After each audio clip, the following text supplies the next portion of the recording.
This is what I would call the dregs. These are the ones that every season when I picked the bongos, I thought, no, not this one. So as you can see, Colin, you're going to be the narrator, but then after that, we are back in Turn Peaks. We've got Mitchell, Rasmus, and Desmond are out to find some fighting dogs. Would you like to be Jay Vernon, Mitchell, Rasmus, Desmond, Marilyn, or Magdalena? I will be Mitchell and Rasmus and Marilyn. Oh, you're going to be the Magdalena and Jay Vernon Pentecost.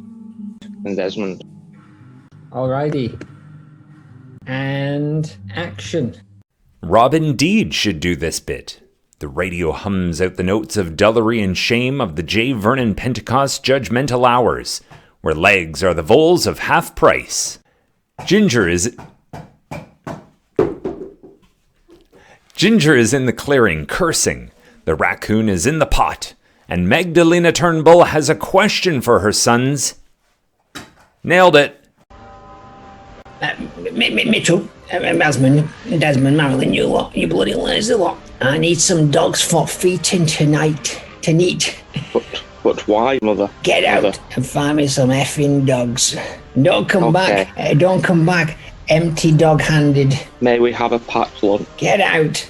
Take this egg meat. It's wet. Ah, you bloody is moist, innit? Take this moist and be thankful for it. Slam. Oh, bloody Where hell. do we look first, brothers and sisters? Bloody hell. I know where they've got some dogs. If we break into Pound, we can get some right vicious buggers. If we walk into what? The Pound. Break into Pound. I thought you meant financially. No, not Pound. Breaking. Oh, here it is. It's just down the road. Oh, there's a gap in the fence. Marilyn, you get in first. Go on, squeeze in there. You're a bit weak. Oh, I can't fit. I'm in. All right, we're all in now. Look for meanest dogs before bloody Detective Cholmondeley comes back and throws us all in choky. Ow! There are only 2 dogs and they're very, very friendly. Oh, bloody hell, we're going for get our bottoms all wrapped. All right, listen, use these voles and we'll fashion some cardboard dog ears on and we'll let them get ripped shreds against naughty knockers, feeding dogs from next door. But we can't go back with nothing. Oh, you've just said about the voles. The violets are not what they seems, he whispers. All right, listen, we'll head back. Marilyn, we'll set scene for you. You bring all voles. I mean, he dogs. You bring them, all right? I've got my bag of vole dogs. And I'm ready. Our mother is going to be so pleased. Now let's that was Rasmus talking, wasn't it? Yes. Now I'm Marilyn. I personally. All right. We'll see you later. Bye. Oh, I can't do this. I'm too sensitive. Look at these cute little voles with the otter-like faces. And the many legs. You know what? I'm going to empty this bag of voles and pretend I lost it. And I'm going to replace them with cruelly rendered mud voles, I think. Right, bloody hell, about time. Listen, I'm going for a set-up dog feeding ring. Naughty Knockers is round and these dogs are ravaging. He hasn't fed them for 3 days. These dogs you bloody found better be good feeders or they'll go and get their knackers ripped off. Listen, you take dogs round back and I'll give you a signal for let them go. Oh, they're great, these dogs. I've been starving them, teasing them, singing off key. Okay, listen. Chanting sounds, cheering sounds. Well, ladies and gentlemen, thank you for coming for Dog Feet, weekly Wednesday dog feeding. Half price Doritos. The big crowd tonight, 8 people. Dogs. Oh, they're going mad. All right, release the hounds. Naughty Knockers releases the hounds. Whoa. Release, Marilyn, release the hounds. Okay, Marilyn, now's your moment. All right, here they go. Throw. Splat. What the bloody effing hell are they? Boo. Marilyn, come here. No, Marilyn, come here. Marilyn, what the bloody hell are these? These are bloody Just bits of mud. Boo, boo. I'm being showered with feces. I'm being showered with feces and tomatoes. Come here, you four. Come here, you four. My eyes. Squirt, squirt, squirt. It burns, mother. This'll cure you. This'll cure you of bringing me shitty dogs. Squirt, squirt, squirt. There's something in my mouth, and I don't know if it's mud voles or feces. I need to go home. To be continued? To be continued. Question mark? Do you like apples? How do you like these Oh! You don't like apples. Maude, it's a good cast. She's just learning to be my judge full. She's got a regular, normal woman voice, and she's well forgotten, but not by us and Mod Flans on Instagram. But the bushes are rustling. Thanks for the marriage and kids. Now husband walked to your death. She's the sister of Flodmander's evil twin. Powers of quick change and teleportation. She's a pro Jebediah. Miracle. It's the Maude Flanders Internet Podcast, Season 7, Episode 5. Who would have thought it? I did a celebratory tap on this Weetabix box that I'm using as a table. What are you using as the legs of the table? My human legs. Very good. So it's more like a tray. Yes.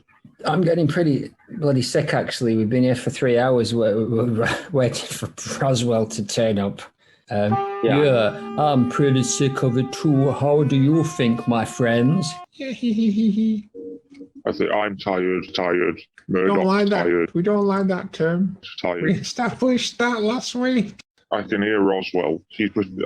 We've knocked enough times now. She's clearly in. You can hear her upstairs singing in the shower. They're going for leave Springfield. They're going to somewhere else, Springfield. They call me the spy. They call me the spam, blim, blim, blim. They call me the bad man. Ooh, the bad man. Everybody doing the fart man. Hee, hee, hee. Fart man. Hee, hee, hee. 2 hours later. I'm bloody here now. It's about time. I've been waiting for you all morning. Give me that envelope. You've been in the shower for 3 hours. Why do you stink? Rupert Murdoch, give me that envelope. Yeah, my bloody hell, I don't even know why I'm here, but here's $4,000. What I owe you.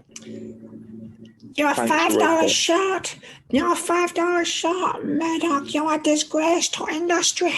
I haven't brought any money with me. Friend, give me money. Excuse me, ladies. I know you've done enough for us, but would you perhaps be able to spare $5?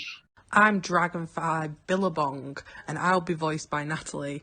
I need that $5 for the insulin for my weak pancreas. All the money you have is technically my money. Don't waste my effing money again. I'm sorry, William. Yeah, give me that $5. I'm $5 short. Let's floor it, Guinea. Oh, just give her the money. I'll steal you some insulin. I've got a pharmaceutical lab. Oh, bloody slow down. It is. Bloody slow down. I've got to get on the roof of the bloody car before you go. Clamber. All right, floor it, Ginny. Where are we going? Floor it, Gindy. Well, I believe we're still heading for airport for get back to England town, but I don't want to go there. It's too far. It'll probably cost me $6,000 for coming out from there. Just at that moment. Smash. Oh, bloody hell, mate, get off me. Bloody hell, get off my bloody $1 million bag. You better not scratch my limo. It's mine. I bought it for Bill. Hello. Maggie! Hello. It's Ian. I'll kill him for you, you bastard. Cut to a living room in Oklahoma. Ah, good man, Chuggy. After we couldn't find your house, we're glad you got a nice good night's sleep here in our little abode. Oh, I hope you're hungry, Chuggy, because you need to eat a big old breakfast. Oh, oh, Chuggy. Oh,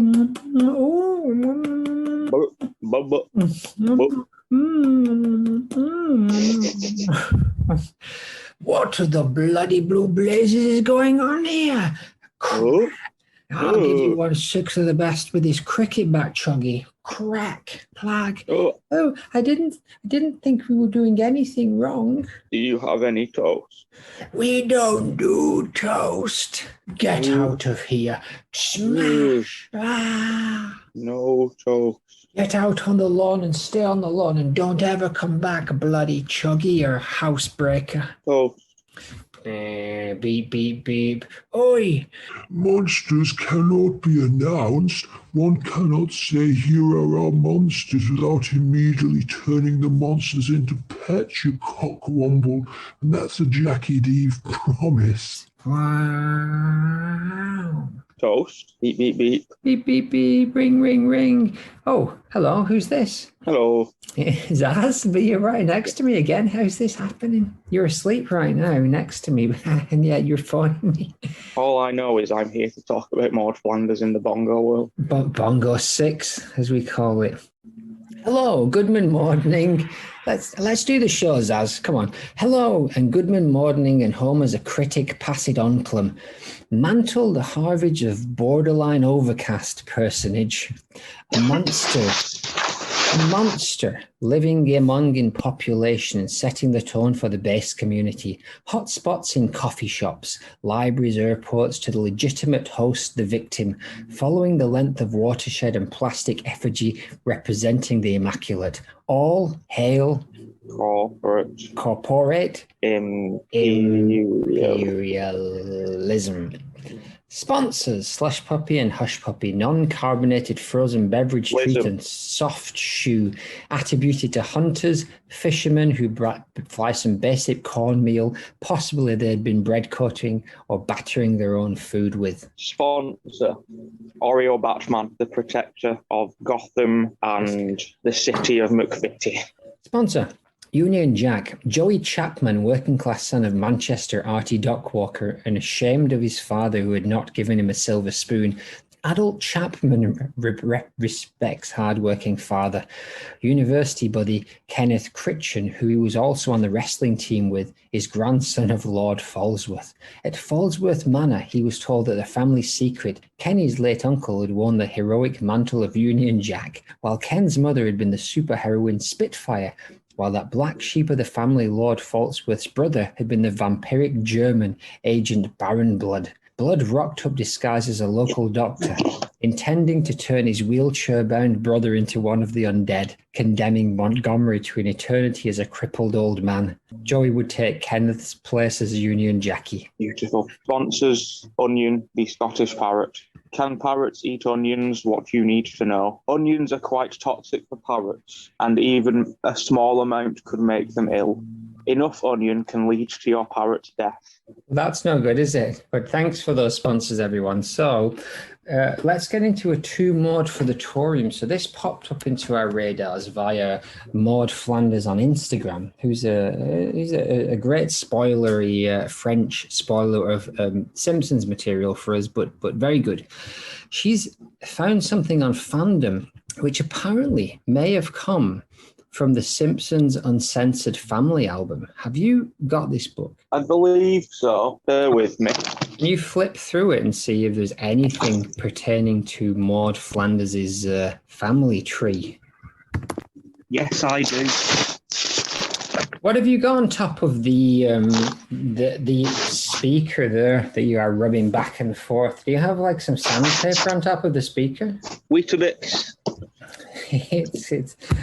So you're saying you do have the book? All right, have a look inside. I do have the book. So this is the person who put this together is claiming that this came from that book. There is no remote connection to Maude Flanders in this. I can find all the relations I've got your Humbert Twilly. I've got Babs Babby Twilly.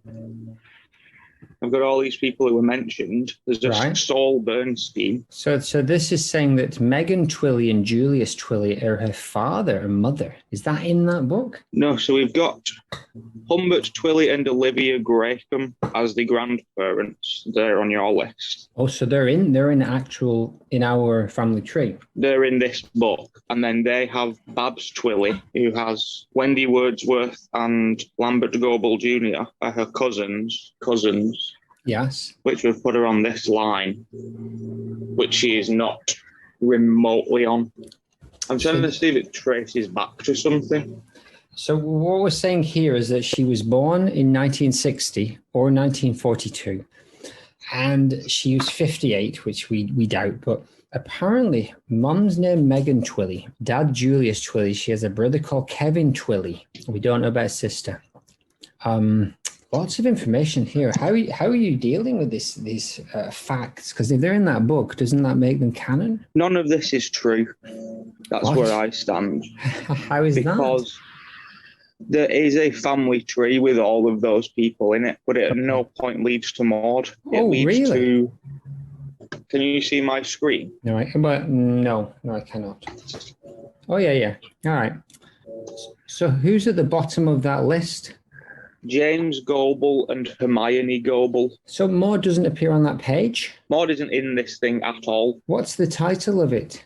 The Simpsons Family Tree. So like is people knocking about in the corner. So hold on, let me go back and unpick this madness. Is there a Humbert Twilly on there? Yes, there is a Humbert Twilly who is married to an Olivia Graham. Who are Humbert Twilly's grandchildren? Wendy Wordsworth and Gertrude Goebel. Okay, so they are classed as her cousins. So at no point does Megan or Julius Twilly appear on that, do they?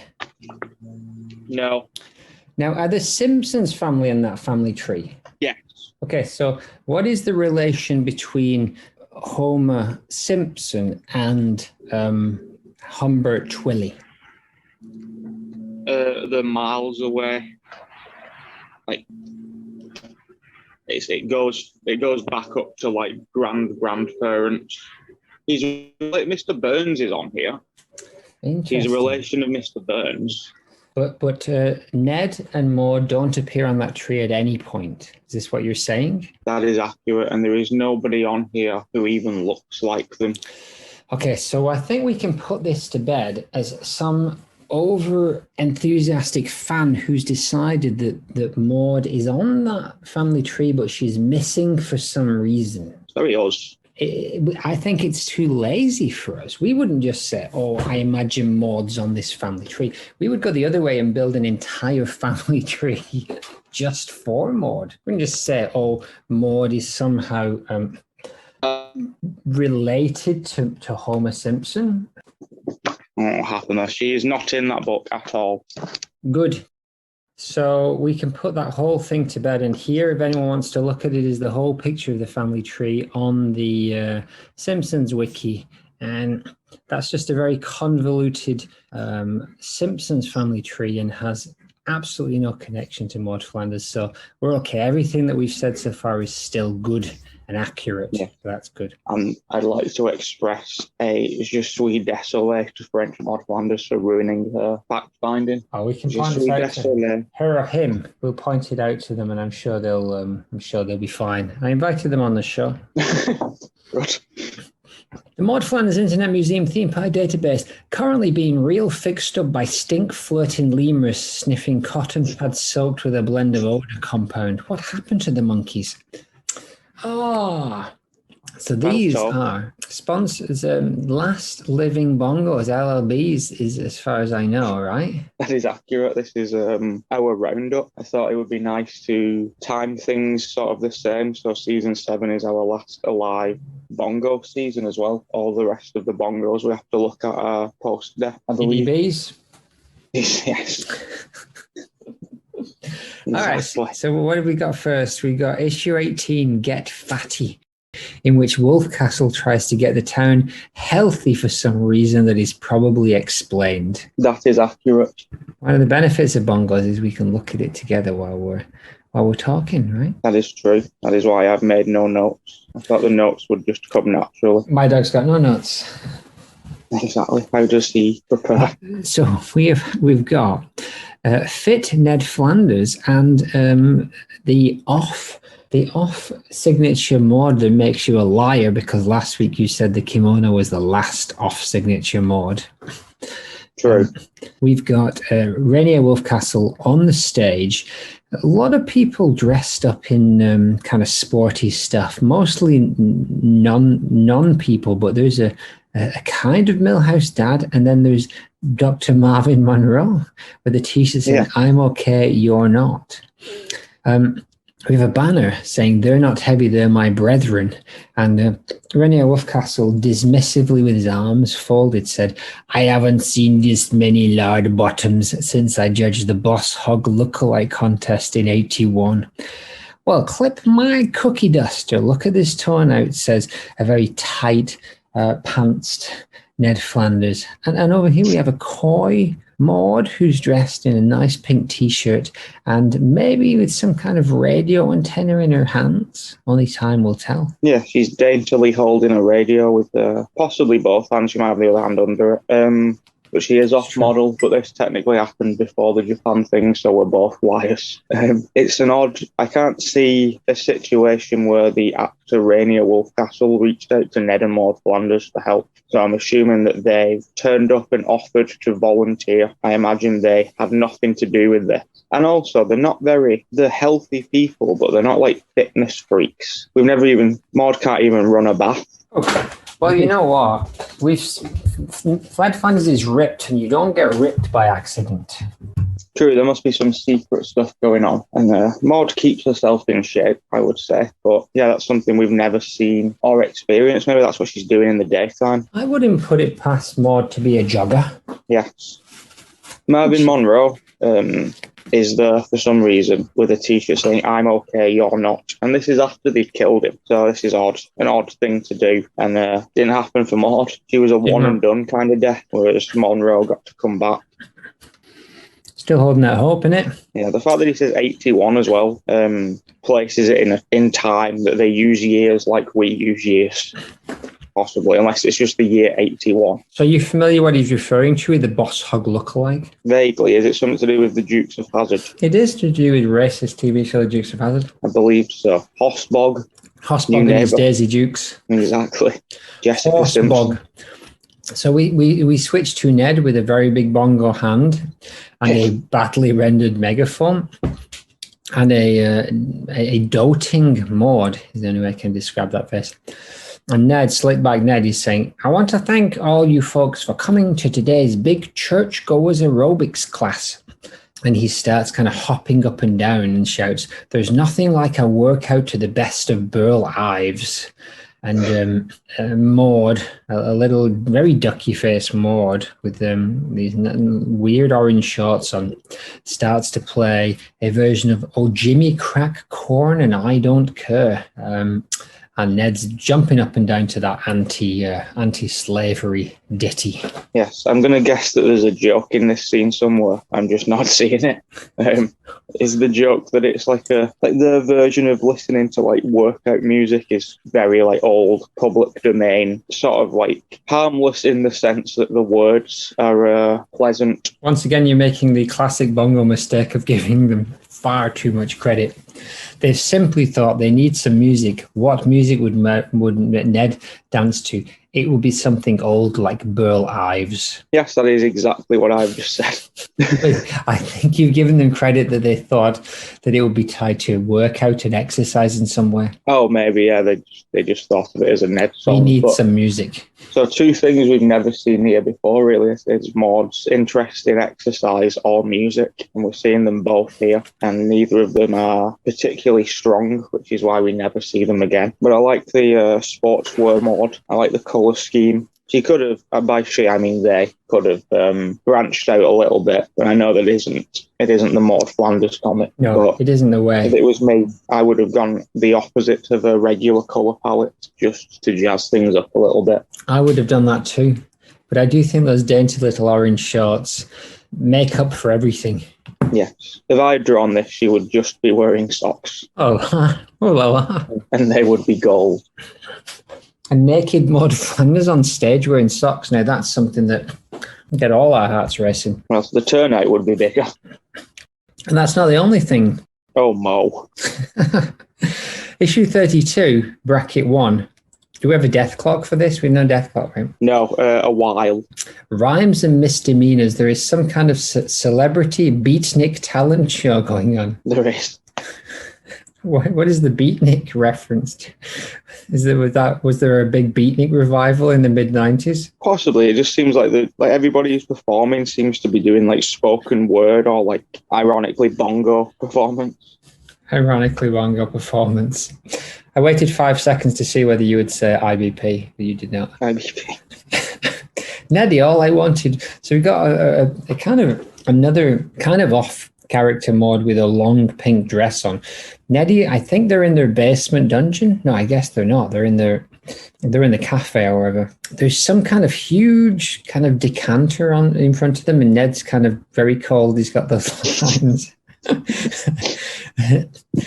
And they're whispering, you know that because their speech bubbles are dotted lines. It's very clever. Neddy, all I wanted was an herbal tea, not edgy political humour. And Ned replies with, I'm sorry, honey bunny, let's send the babysitter home and watch the Davy and Goliath marathon with the boys. Revelation after revelation. I think they're in some kind of like basement comedy club, which is already. What are they doing? What are they doing there? Why have they gone there for a night out? Yeah, they've organised this night out to the extent that the boys have a babysitter, so they're planning on staying out. They're not averse to crowds though, like Aerosmith. That was sort of a packed pub, and they weren't off-put. Mo's pub. This seems more like maybe they've been misled into thinking this wasn't going to be what it was. Similar to Gibson's film, like they've gone into this thinking this will be, as they do with most things, this will be safe, humorless, fun, and then unfortunately they live in a cartoon world, so most things, not all, but most things aren't humorless. Most things are not humorless. Do you know about Davy and Goliath? Do you know what that is? Yeah, it's the claymation thing, isn't it? Yeah, we've talked about it. Ned's mentioned it. There's like a full parody scene within the show of it where he makes a pipe bomb, and Ned, Rod, and Todd watch that. But it's been mentioned a couple, and it's also been mentioned by Maude herself before. Yeah. When she says he used to watch Davy and Goliath, but he found it too something. Damn vegetables. Exactly. So it's very in character for them, but I personally feel sad that they aren't having a nice time, given that they don't go out very often. And yeah, Maude seems to be wearing Luann's original pre-divorce outfit for some reason, but in pink, not orange. I do like their sad face. And I like that they've done a line wrong on the hair and just chosen not to do anything about it. Yeah. Which is very me. It's very bongo. There's a bongo deadline. How long have I got to draw this issue? 15 minutes. And colour it. Jesus Christ. Monkeys with crayons in it. But then we get to the next one and we pan out to see the whole crowd. Now, I'm not sure how these fit together in time because this seems considerably later. Yeah, yes, it is. An evening at McBean's Poetry Slam. We have Troy McClure in his dressing gown up on stage in some dapper white trousers. And they've done that brilliant thing that they do in Bongo where the crowd is all coloured in like a bluey purple and then the main person is coloured. I do like that. Yeah. Good evening. I'm Troy McClure. You might remember me from etc. From other televised poetry readings like the Springfield Penitentiary Festival of Pros and Cons. That's good. It's clever. And onomatopoeia sounds like a 30 shirt. I don't know what that means at all. I don't know what that means. I spent £28,000 getting a degree in English, and I don't know what that means. Onomatopoeia. But I learned a new word yesterday, which is bad. I know what onomatopoeia means. It's I know what that means. Yeah, it sounds, Right. but it sounds like I don't know a what a 30 share is. sounds like a 30 share. This American thing, isn't it? That's not streets Probably. ahead. 30 share meaning PE ratio of 30 means that a company's stock price is trading 30. No, that's not. That's no. Oh, I get it now. What's that? It's because it's a comic. I still don't get it. It still doesn't make any sense. Anyway, I've pieced something together here, though. I was like, why does it say McBean? Why would it say McBean? First of all, he's not the Wolfcastle. We've got a Wolfcastle connection. He was in the last one, and this is, I'm assuming, his place, if it's called McBean's. And I'm assuming it's a coffee shop, which is why it's called McBean's. Not McBain's, right? So Rainier Wolfcastle has a coffee shop called McBean's, and this is kind of a high-class version of a beatnik poetry recital. Is this where we're going with this episode? It seems to be that, and the audience is entirely incorrect, but I like it. That is a very foxy Maude. That is a very good Maude. I like how her hands are she's very attentive. She's ready to... Great posture. And she looks like she's eyeing up McClure a little bit, to be honest. A little bit. Maybe he's her favourite celebrity. Look at this Helen, though. She's seen better days. Yeah, Lovejoy also looks like he's had a rough day. He does. And over here, Willie the Grouch. Yeah, Gronsky for Willie and Grandpa and Hibbert seem to be sat together on a table. Wow. Hibbert seems to be off. Kearney and Nelson. Why are Kearney and Nelson there? Why are any children there? Well, they're the children that would pretend to be adults, right? Especially Kearney. That's a joke, right? Yes, but for this... Yeah, it doesn't make any sense whatsoever. They still have the same decanters, though, so it's obviously the same place.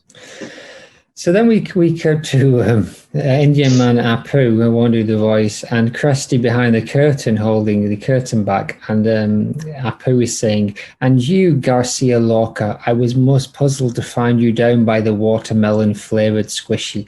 This is obviously a literary reference that is going way over my head. Same. Yeah. It's clearly a reference to something like a specific... It's strange that Bongo has gone from being the most watered-down version to having like 3 jokes in a row that neither of us can grasp the meaning of. We need to get rid of that. Stuart Lee was doing this thing where he said when his kids were little, he picked up like a Scooby-Doo comic and he was reading it, and there were all these kind of literary references kind of snuck in. And he looked at the writer, and it was a lad that he'd gone to college with that then eventually went on to be a really well-known comic book writer. But it's like, I'm sure occasionally people strayed through the Bongo offices that had like a bit of talent, and they were quickly shunted out the back door. But it seems like somebody with a bit of a literary aspiration managed to get their hands on this particular strip. It seems that way. Even the title, Rhymes and Misdemeanors, is clever compared to like Lisa Goes to Boarding School. Bard does a fart. Yeah. Bard pee pee poo poo. What about this Maude? She's shattered. She is shattered. What I think's happened here is that they have been here. We've obviously missed a lot of panels, as we do with Bongo, and I think it's just been going on for quite a while now. Maybe specifically Apu's story has been going on for a while. Maybe, but it seems like they've been there a while, and that's the kind of joke. But is Krusty the host? No, because Trying to close house, isn't he? Yeah, I don't know what Krusty's doing there. This might again be a different time. I don't think it is. I think we're in the same... Yeah, they're not coming back. Surely... Not again. This would be the third go. Yeah, God, no. It doesn't make any sense. But then we cut to Lisa and Martin. And Lisa is dressed as some kind of Yoko Ono style cat burglar. And a classic BOTH shot, which we haven't had for a while. We see Ned and Maude going, ooh. And behind them, Groundskeeper Willie and Grandpa going, ooh. We don't get a lot of BOTHB shots, which is back of the head Bongo. She's in the Bongo. No need to explain that. It's obvious. She's front and center normally. I really like that Lisa design. I think they've used it when they did the whole superhero thing that Maude is not present in. Well, she kind of is. We see her briefly, but in general, she's on it. But that's sort of Lisa's super villain costume. Right. And she's like a beatnik saxophone villain in that. I think they've had some kind of poetry battle, and everybody is. I think the Ooh is like a sassy, like one of them has just burned the other one. Ooh. Yeah, it does look like Martin's got a big smug grin on his face. And go back to the one before. I'd just like to note Helen looks like a Salem witch trial lady for some reason. And she's got this very old-fashioned hairstyle and a high-necked collar and a very pointy Helen face. All of their eyes are cold. All of her eyes are cold. So then we get on to Krusty jumps out from behind the curtain, again, not sure why he's there, and he shouts, "Zazing, yuck, yuck." She's right, folks. I tasted one of his raisin roundies once. It was like sucking beer out of an ashtray. Martin shouts back at Krusty. This child shouts back at the clown. My raisin roundies, your coffee tastes as if you strained it through a toupee. Touche. I don't know what's happening, nor do I know why I left this in. Well, yeah, Maude's not in this issue, in this picture, nor is she related. Oh, I know why. The next is picture. So we cut to the Lovejoys and the Flanders Twillies, and Indian Manapoo, and a brilliant, but this is what we love Bongo for, just every now and again. That is a poster I would definitely have on my wall. We have all four of them spitting coffee out. It tells us many things. It tells us that Maude drinks coffee. It's badly rendered. It's beautiful. It's got Indian Manapoo in there, sitting next to Maude. Look at Ned's fingers. And his eyes. It also tells us that they're all drinking coffee. Maude is a coffee drinker, and not just a coffee drinker, but a late night coffee drinker. And there's no way I'm accepting that this is decaf. It could be hot chocolate. All we know is that they are in a coffee bar or a cafe. No, but the joke is that the coffee smells like it tastes like it's been strained through a toupee. That's why they're spitting it out, I think, right? Yeah, I'm sort of depressed to admit this, but I've only just got that that's what's happening. But you obviously got what had happened. I thought they were shocked at the argument that was happening, because why would it be Krusty's coffee? Like, who owns this damn coffee shop? Does Troy McClure own it? Does Krusty own it? Or does Wolfcastle own it? Well, I'd like, very much like Planet Hollywood, I'd like to think it's all three of them. True. Wolfcastle does have a Planet Hollywood in Springfield, so it wouldn't be a stretch. Helen looks awful. Helen looks like a bloke. It looks like they've got mouths for eyes. Yeah, it's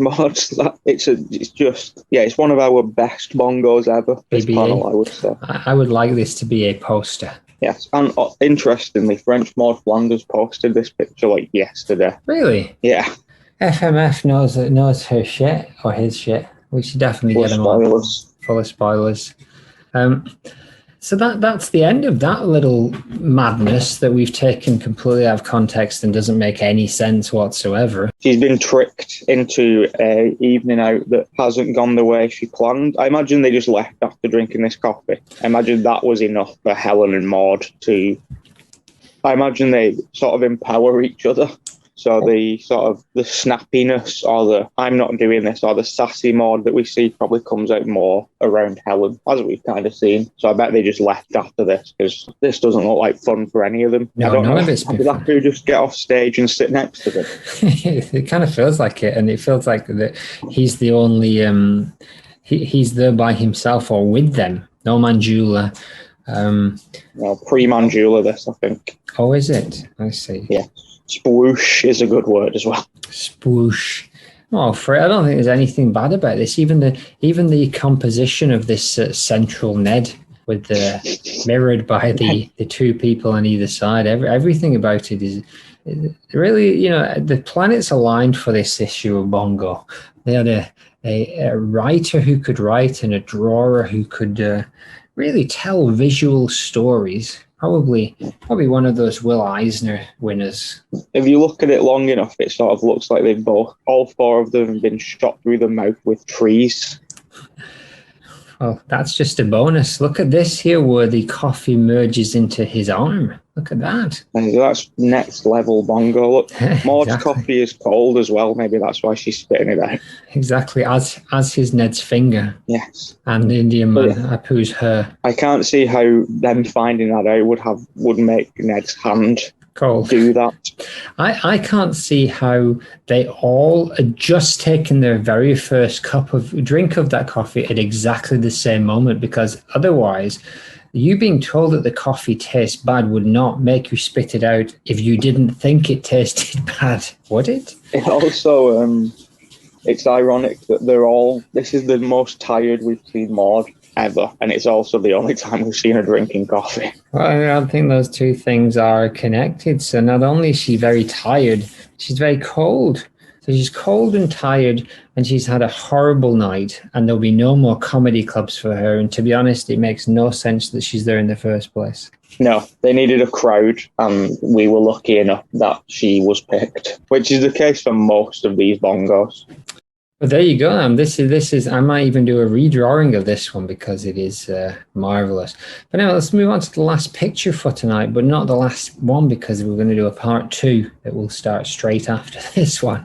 And this is a cliffhanger for the next little bit. And we see the Flanders strolling towards their front door in a very interesting horizontally drawn panel, and in which Bart is skateboarding, and he says, "Now that my secret identity is secure, it's time to take out the competition on Pack Rat 2 down at the arcade." It's funny because it's not. This is I did some research, but then got a new laptop, so I lost quite a lot of stuff. But I think this is after she's died. There's a bit of a weird crossover within Bongo time and real time, and that Maude's still alive for like maybe 6 months to a year after she dies on the show. Right. And then they sort of, the first instant of her not being alive is in that one we looked at in our first Bongo, I think, with Noah's Ark. When they brought her back. Yeah, just to kill her again. But prior to that, like the one we looked at where she's worried about Marge and Ned going dancing, I think at the time I speculated that was her last alive appearance, but that happened like 7 or 8 months after she'd already died. I think this potentially might also be either the last time we see her alive for the show or post-death. I can't remember, but there's something special about this one. It's very good. She's got a fat ass. She has indeed. But, maybe it's just the way she's walking. Or, maybe that's just okay. We saw her in the last episode where she was eating all of those pieces of pocket bread. That's true. Maybe some of that's not quite been, kind of shaved off just yet. Exactly. Have you got a fat bum on you? Aye. Maybe she's just, we always say she's ducky, so maybe she just has a bit of a duck walk sometimes as well. That she Make a lot of sense. The bottom out when she walks and waddles. Exactly. To attract maybe it's just to mess with Homer. You think he's drawn to that kind of like the wiggle? Probably, the ones at the bottom. The wiggle when she walks? Perhaps. I think she's just, amping it up a little bit because they're heading to the Simpsons house there. But yeah, there is something very cool about the way this has been. Why are they heading to the Simpsons house? Or we'll find out later, won't we? Now, before we get to part 2, I want to throw in some speculations now. We've got a few episodes left, and you've kind of dropped in some hints that there was a lot of turmoil going on before Maude's death. Spoiler. You've mentioned Boner's life insurance plot, which doesn't seem to have worked because it all went to Ned, or did it? You've mentioned Morgana's plot, which involved her actually shooting the cannon. You've suggested that Marilyn was killed by the meddling of Magdalena, which means that almost certainly she went to trial for manslaughter. And you said that there was an incident at Marilyn's funeral that led to Frank, her father's estrangement from her. Would you like to explain one of those 4? I think all of these things are now happening in sequence, not in sequence, the opposite of in sequence, at the same time. Consequently. Exactly. Concurrently. No, that's still afterwards. I believe that Bona and Morgana will have had some conversation, and Bona doesn't know exactly what's going on, and he doesn't think anything bad of Morgana, but he's also sort of taken the hint that if he got some life insurance policy for his cousin Maude, for his sister Maude right now, it wouldn't be the worst thing in the world. So And she's kind of hinted to him that maybe, just to make sure that everyone's nice and safe and taken care of should anything, God forbid, go wrong. She's kind of heavily suggested that he takes out life insurance on maybe all of his brothers and sisters and not just Maude. I'd like to believe that's the case because I think this conversation probably happened at the funeral, at Marilyn's funeral. All four of these things link into one. Okay. Magdalena didn't technically kill Marilyn. Homer did. Homer's as to blame as Magdalena. It's just that Magdalena did a lot of wacky rituals to try and save her, but they weren't necessarily. Tell us a little bit about that court case then. What happened? Or maybe you can leave that for the next bit if you want. Yeah, we'll come back to that. The only thing I'll say now is that Magdalena was confused and thought she was going to court for man's laughter. And then there was some kind of 12 Angry Men situation that unfolded with her, where the 12 Angry Men were laughing of people we know. Probably, our cousins have done 12 casts, so whoever the grandfathers of every single one of those people were. I'm sure we can laboriously go through that for 20 or 30 minutes in the second part of this episode, but we will. That brings us to the end. So that was well explained. So basically there's a plot going on, and we need to dig into what Morgana's thinking though, because she's not going to get any of that money. And we never really proved that she actually was setting out to really do in Maude, only that she's selling those t-shirt cannons. It's possible that everybody at the funeral Morgana didn't say anything about life insurance. They just all collectively decided at the funeral that they would do that, and maybe Maude was the only one who said we're not doing it because it's a form of gambling, Neddy, blah blah blah, and that's what made Frank and Maude have an argument that led to their estrangement. That's interesting. Let's dwell on that for a few minutes, and we'll come back to it when we've done the rest of these bongos. Bye. Yes, bye for now. I'm going to stop recording. DT.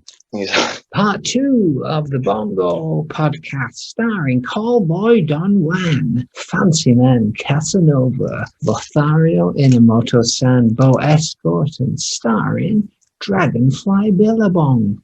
Welcome, one and all. To the second half. Welcome to minute 30. Can you even believe it? I can't. I've been waiting for an hour to believe it. Just sitting as the minutes of my life tick by. Exactly. I went back to sleep for 4 minutes and it escalated to 40. These things do. So, in a classic scene that we've actually seen in a show, we've got Ned with his very cold and twisted fingers, and a very bongo Maude saying, "Hi, diddly ho, neighbour Maude. The boys and I are pounding the pavement for our weekly family charity. Do you have any doodads and whatnots to donate to the needy souls of Springfield? They are at the Simpsons' door, all four of them. Rod and Todd look, and even Ned look acceptable, but there is nothing acceptable about that bongo Maude."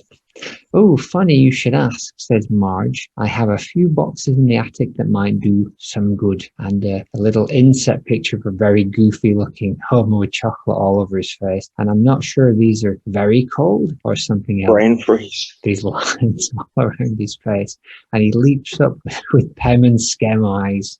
Yes, so does she. She's not even wearing the right outfit. She's got like an ascot on. I imagine this was drawn by someone who had seen one Ned episode, I would say, and it was probably one with Ned and the boys. He had a pretty good handle on Ned and the boys, but his memory's failing him where it comes to Maude's. Yeah, she looks hammered. She looks like they've just like picked her up from like a wine bar or just off the side of the street, and she's just like she's holding onto Ned's shoulder as well for support. She's.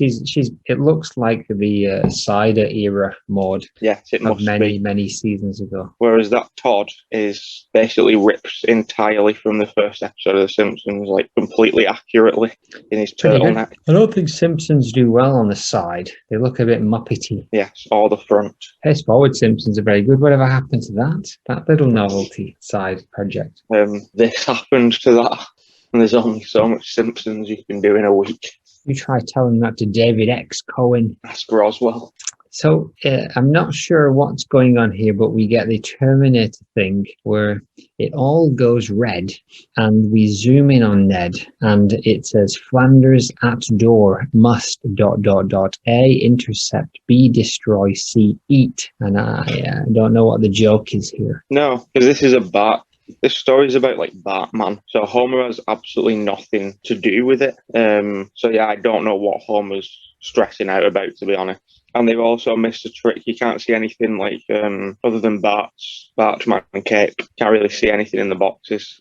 Yeah, I don't know why there's a Terminator gag. And also Maude must have fallen at this point because she's not holding on to him anymore. Oh, look at that bongo. Look at what's going on in that next. That's an absolutely classic bongo mod. It's like they must have found her just hammered and she's just trying her best to go about her day. Jeez Louise, she's definitely had some of that good old fashioned cider, and she's as pem and scam as you can get over there. It looks like it's reflecting on Rod as well at this point, though. I think the fumes maybe have got to him, but the boys over here. 50p. I don't think they have a welcome mat either. That's probably a gag. You reckon he's going to slip on it? No, I think Ned's going to take it. Really? Like it's theirs. You get it. Oh, I see. Can I carry a box for the downtrodden, says Devil Herd Todd with his little tiny cold hands waving at Ned's face. Even Ned's moustache is cold there. And the box is full of things. As you say, his cape's hanging over the side, and that's a bit cold as well.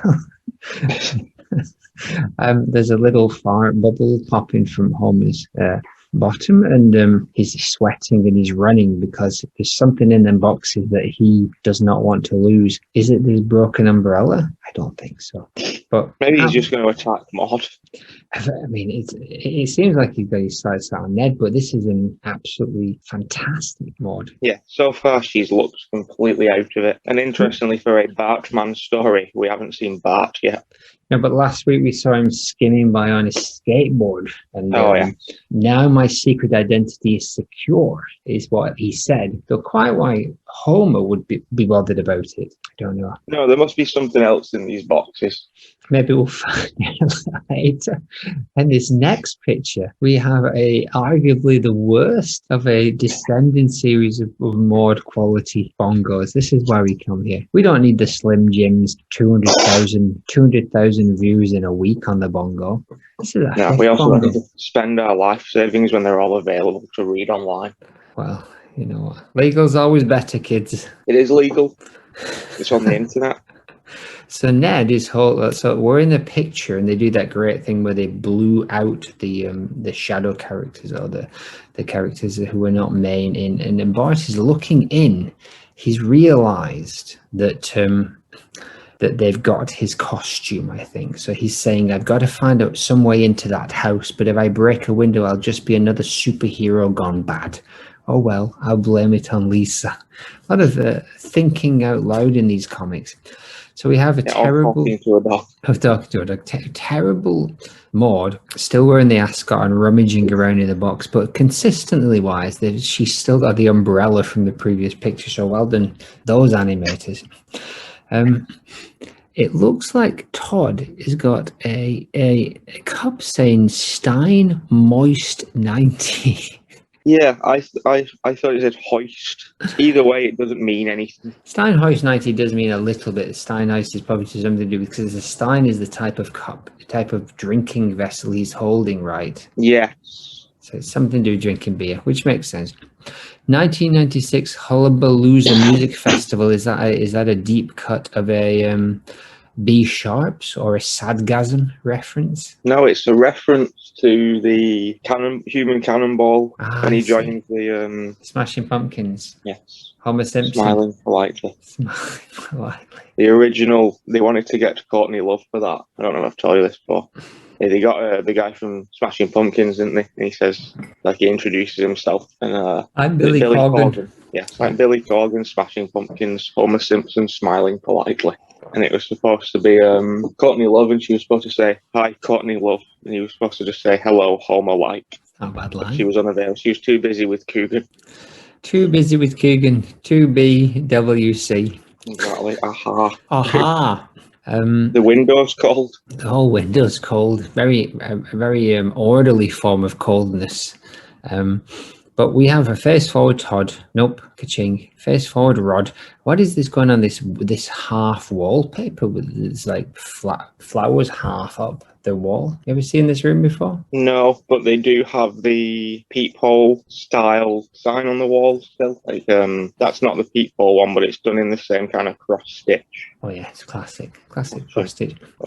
Yeah, I've never seen that any of that before. Any of that wallpaper. Issue 45, Hamburger's Little Helper, in which Santa's Little Helper becomes famous again.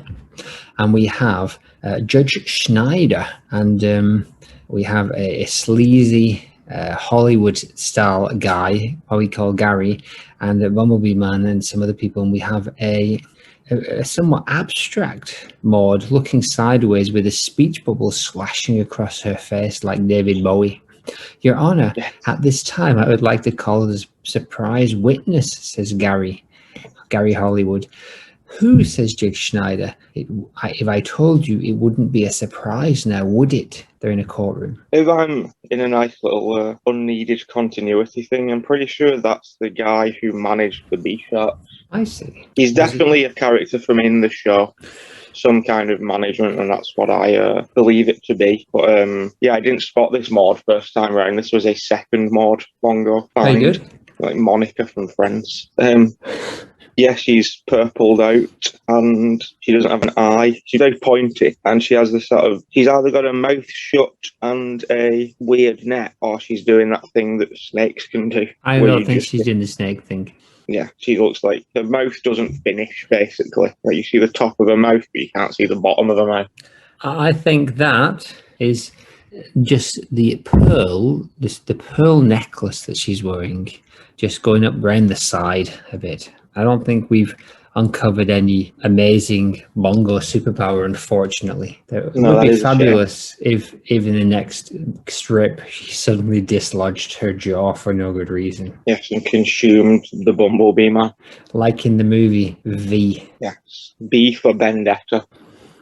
So Santa's Little Helper comes in a green cowboy hat with a feather in it, wearing sunglasses and a purple jacket, tongue hanging out, and he runs towards Gary Hollywood with his ponytail, and everyone's cold. Santa's Little Helper's even Bart's eyes are cold, and he comes towards, looking very upset. Bart's this something, and we've got a sideways Edna, which doesn't know what to think because the dog's almost kicking her eye out.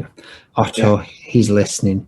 We got a very Thatcherish Maude looking on now that speech bubble's no longer cut in her face, and I don't know what's going on here, but I wish this googly-eyed character appeared more. Yes, I was just looking at her. She looks like a Mr. Man. And the guy on the front row is the guy who sells like RVs. That's a weird one. Everybody else is some kind of recurring character, or they've never appeared before ever, or it's one Albert Brooks character.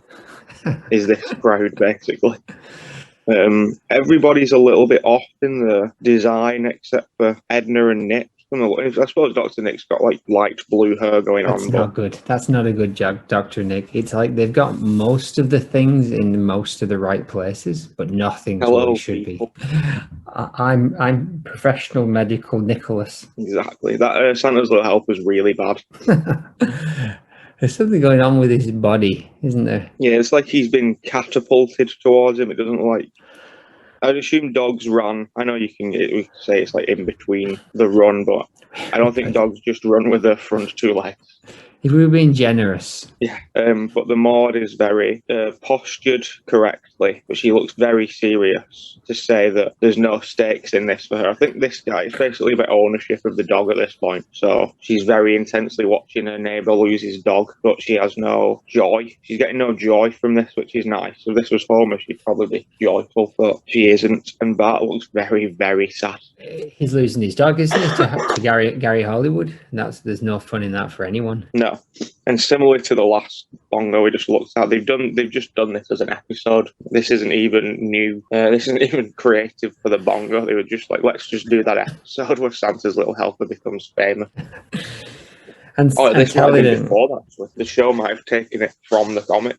Well, that's something that I'd be interested to see if the show did take anything from the Bongos, if they would read them and see if there were any tidbits that they could grab hold of. Yes, I'm sure someone's granddaughter passed on a copy and they thought, oh, we haven't done that yet. Santa's little helper, but in sunglasses. And a hat. Yeah. Like Marvel's What If. What if Santa's little helper had a hat? Yeah. Hatless. We can get 3 issues out of that. Exactly. Issue 29, Let's Get Ready to Rumble, which is the wrestling reference. And so we have Ned and a Sideways Maude. They are with some kind of Puritan with a skull hat on. And the Puritan is saying, "Good morrow, my fine friends. Let it be known that I shall land upon the captain, much as my forefathers landed upon Plymouth Rock. However, there shall be very little left of him for tourists to visit at Thanksgiving." That's funny. So I'm guessing he is like a founding father. What are they called? Those people that came over on the boat. Oh yeah, the boat people, settlers, New Englanders. What are they called? Maybe he's some kind of early colonial settler style wrestler. And Ned is drinking some kind of horrific cherry-topped sundae. And he says, "I'm not sure his image will sit well with old Miles Standish, but his puritanical spirit sure gives me something to rootily toot for. It is unclear other than a small smile as to what Maude thinks of this Sunday drinking Puritan wrestling style shenanigans." Exactly. I think they were called colonial settlers. I see. I'm just gonna cut out the part where you said that and leave in this part. I'm sure it's all getting left in at this point. Probably. This is nothing goes in the bin for Bongo. We just follow the Season 7 editing. This has been slapdash at best. Yes, it has indeed.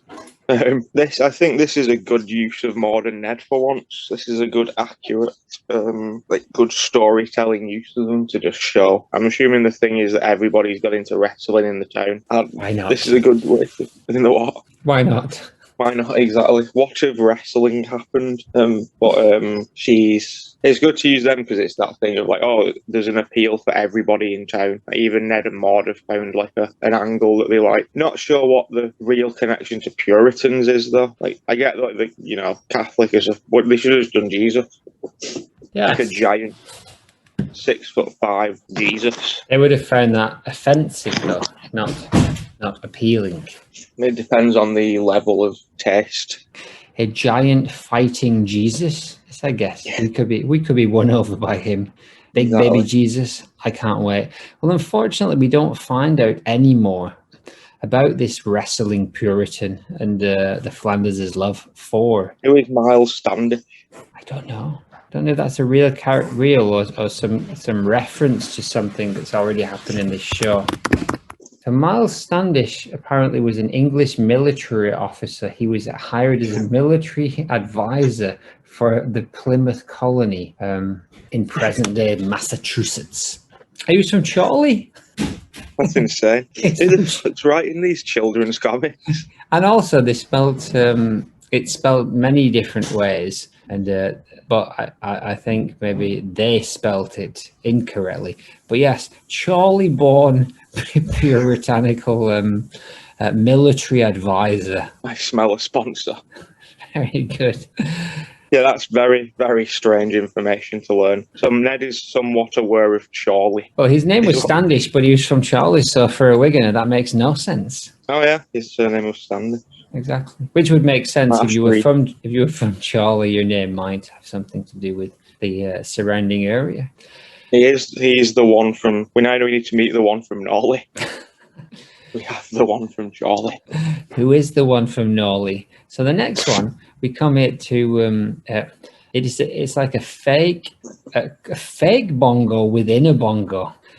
So it is a cover of a show called Ned Flanders' Summer Baptism Special, in which we see Ned in his shorts jumping into a river while two Tods fly with armbands, because there's no way that rod is a rod. He's a Todd. He is. Look at his legs.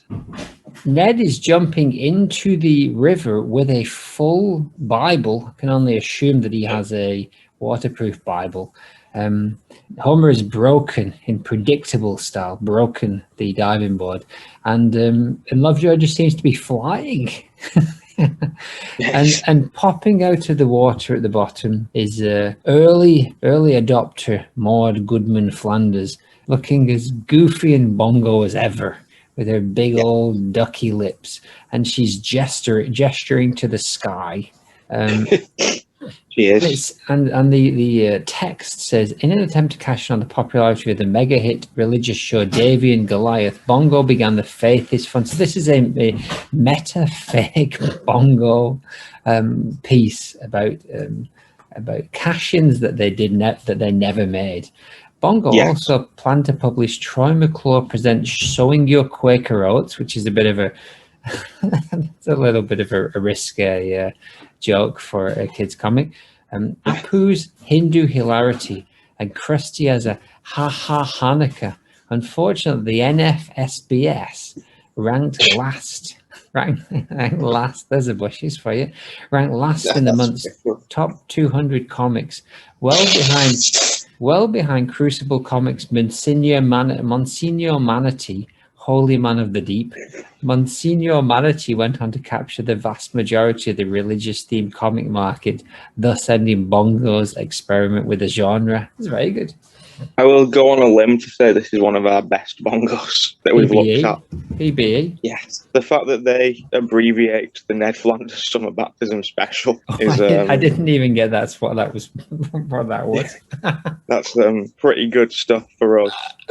And there's no need, let's give the Simpsons a rest, for God's sake. There's no need for Bart and Homer to be in this picture. They could have used that space to design Rod, throw in Helen, or, move Maude up a bit, have her sat on the edge with, her toes in the water or something. But no, we needed some kind of crappy Bart and Homer gag in there for some reason, which wouldn't fly. I know we're on the, we've taken more liberties today than Miles Standish, but it's done a good idea executed poorly. Is what I'll say. The image. There's a lot of things it could have done. Isn't that Bongo's catchphrase? I don't think many of their ideas are very good. But fair enough. I don't recall saying good ideas. Poor ideas executed this is one badly. of the Bongo hallmark. This could have led to something much nicer. I might design a Summer Baptism Special poster to show how it could have been done. However, I'm very interested in the Monsignor Manatee cast. I would love to see the Monsignor Manatee cast. Yes, it's bad that they tease something. Why don't you have some dry toast, or I don't know if it's acceptable to have that spaghetti. I don't think the manatee can eat spaghetti.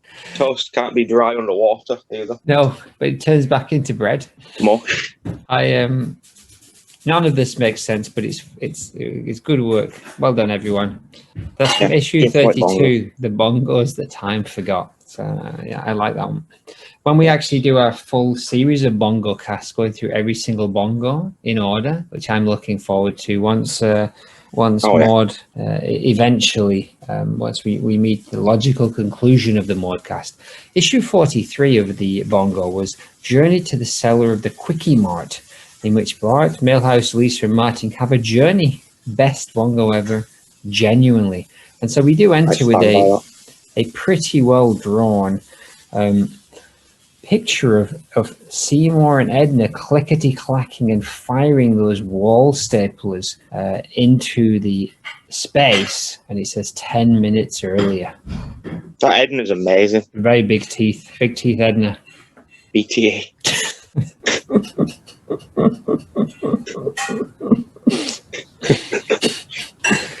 When Seymour finishes, and they're trying to show that their staplers are hot, but they've actually done is show that they're cold. We look, and everyone except for Marge is hiding underneath their desks. And Seymour is saying that concludes our demonstration. Cookies and juice are available in the hall for those of you who didn't glue your mouth shut eating paste. And Homer says, row, because he indeed has glued his mouth shut eating paste. We have a Maude who looks very disheveled. He's a very good disheveled Maude, Bongo, and then a tiny little Sarah Wiggum right under Maude's leg. We have Millhouse. Like he's doing. Go on. We have Millhouse Senior and a very good actually side Ned. And it says parent-teacher night, so I'm not really sure what it all is, but I guess they were showing the teachers their new staplers. Yeah, I don't know what that is for, other than to set up a mislead within the story. It's a very good story. I stand by it being the best Bongo ever. It's sort of like the entire comic is printed backwards, basically. Oh yeah, like Memento. Yes, basically, that's what I was going to say, but less mysterious. You just find the story entirely backwards, and if you read it backwards and forwards at the same time, it can also be Tenet. But it's very good. It's a very good story. I remember getting it as a kid and being really into this spooky Quickie Mart basement, and the fact that the gang Simpsons did it. The fact that the gang are like Milhouse and Martin are part of things. That Maude is very disheveled. This was the Maude that made me go back and check all the bongos for missing Maudes, because I found this whilst getting the Poochie bongo. Do you remember the basically the same thing that we've just looked at with the NFLLB or whatever it's called? TMTMMGBLAATOB. That is. Well, that made me go back and look at all the other bongos. Nice. Wonderful. Good timing. So she looks completely disheveled, and there's not really, again, the kids don't go to this school. Edna's face continues to be the best thing. Good Edna, really smug with the chaos that she's caused. Sarah Wiggum seems to be like doing that thing when dogs stretch. Like she's got her entire back like up, and also I feel like we've seen a side Ned. Like this? Exactly like that. Oh yeah, just like that.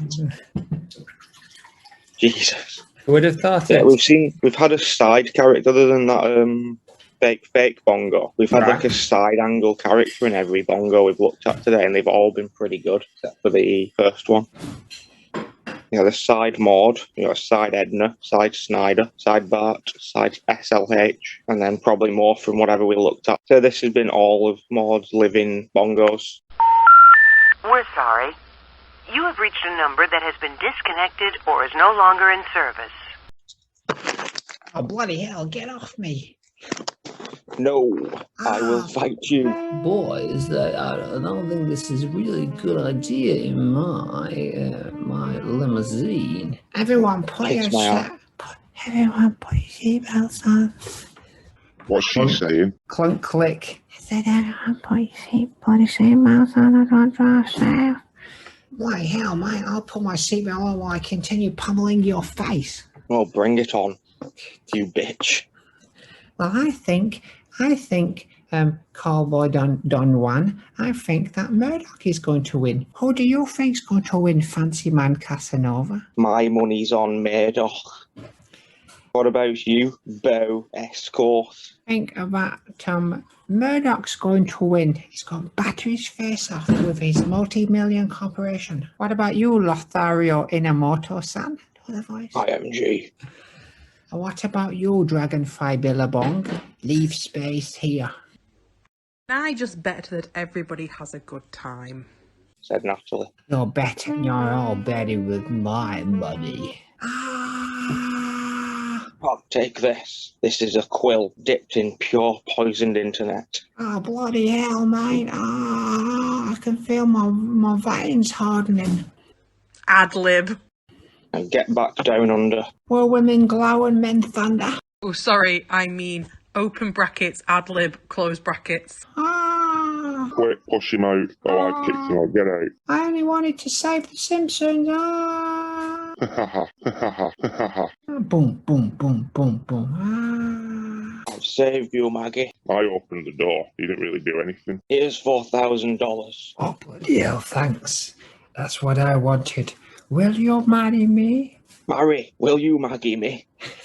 You've made me the happiest Roswell in Denver, Colorado. But we aren't in Denver, Colorado. Oh no, Florid Gindy. Well, do we have time for a diary? Probably. All right. Let me just flip to the Bongo pages. Dear diary, I'm hammered. I've been out all afternoon with Helen and Melissa's mum, and we got 4-for-1 cocktails at a place called Maude Tavern. And we had a lovely afternoon, but I completely forgot that we were supposed to be rounding up stuff for like car boot sales or something. So Mo got a phone call from my son Rod Flanders, but he thought it was a prank phone call and threatened his life. So I didn't find out about it for quite some time until Neddy turned up with the boys, and I had to be redressed and escorted out of the bar, which made the locals very sad. Everybody, Barney and Lenny and Carl with his original voice, even though it's a paper world, booed Neddy as he led me out, and then on the walk over he said, like, what are you doing? Pull yourself together. We've got a busy day today. I'm very disappointed in you. And I was just sort of giggling at him and like, oh, calm down, Ned. It's not that bad. Chill out. And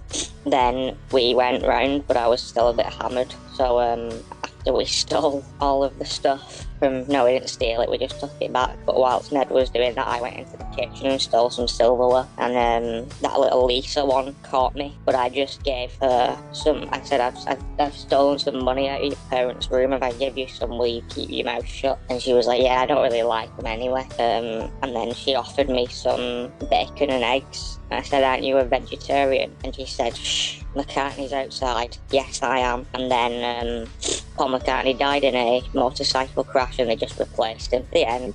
Revelation after revelation again. Sauced up, going left, right and centre, and a famous Beatle murder. And lots of fun with friends in between. Exactly. The diaries this season have been very, very lots. Lots of fun. Very fun. Yeah. Fun based. Shall we finish with a song? Sure. Well, clip my cookie duster. Lord Bottom's Boss Hog look-alike contest. Our church goer Burl Ives. Jimmy Crackcorn and I Don't Care. Beatnik Talent Show. Herbal tea, edgy political humour. McBean's Poetry Slam. Onomatopoeia sounds like a 30 shirt. Garcia Loca. Boo, zazing. My Raisin Roundies. Sploosh. French Maud Flanders. Pack Rats 2. Doodads and whatnots. Intercept, destroy, eat. Downtrodden little soldier. Burden is light. Hullabalooza, Stein Moist 90. I'll blame it on Lisa. Gary Hollywood. Side Snyder. Had Little Helper. Plymouth Rock, Miles Standish. NF SBS. Is that Monsignor Manatee? Clickety clack. Row. Yeah. Yeah.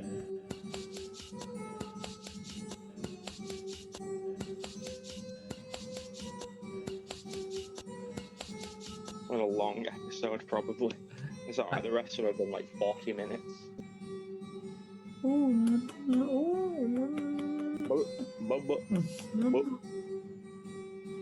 Florid Gindy. Florid Gindy. Florid Gindy. Florid Grindy.